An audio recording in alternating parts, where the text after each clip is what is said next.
Hi everybody, my name's Dane and I'm a visa officer here in Mission, India. I'm going to talk to you today about student visas. But before we do that, do you mind if I lose the jacket?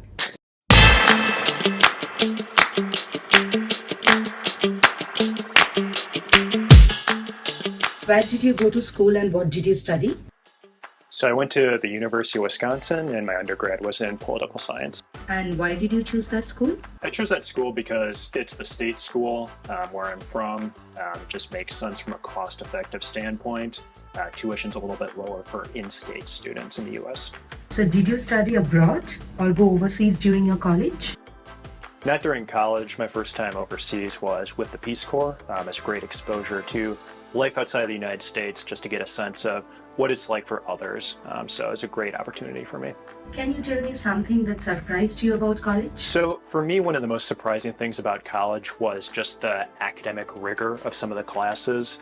I signed up for 15 credit hours, but the reality was that I was putting in 2 to 3 hours of homework for each of those credit hours. It surprised me that it's so much different from high school in the sense of you're dedicating a lot of your time outside of class to the rigor of the classes. Students from India need to bear in mind that they're going to be dedicating a lot of their life to the academics. What advice would you give to the student visa applicants from India? So it's unfortunate that a lot of students who come to the consulate think that they need to bring fraudulent documents with them in order to pad their application.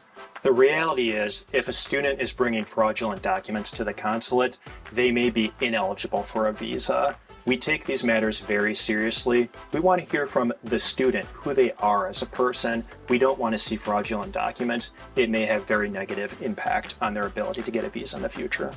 What do you think students from India should know about college life in the United States?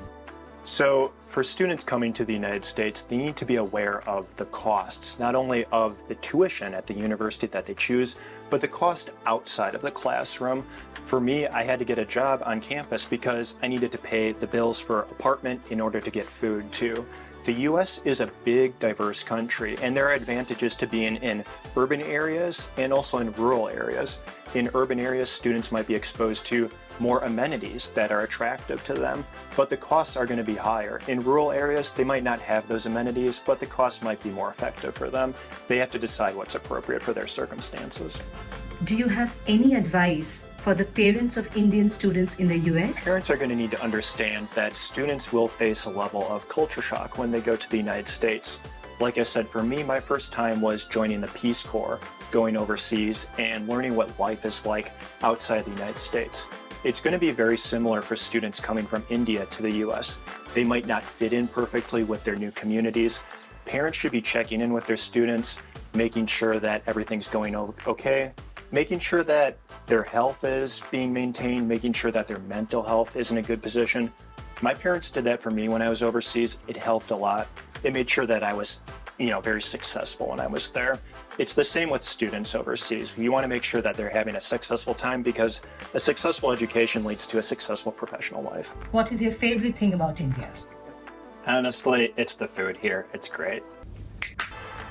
Thanks everybody for joining us on Meet the Consuls. We look forward to seeing you at the visa window.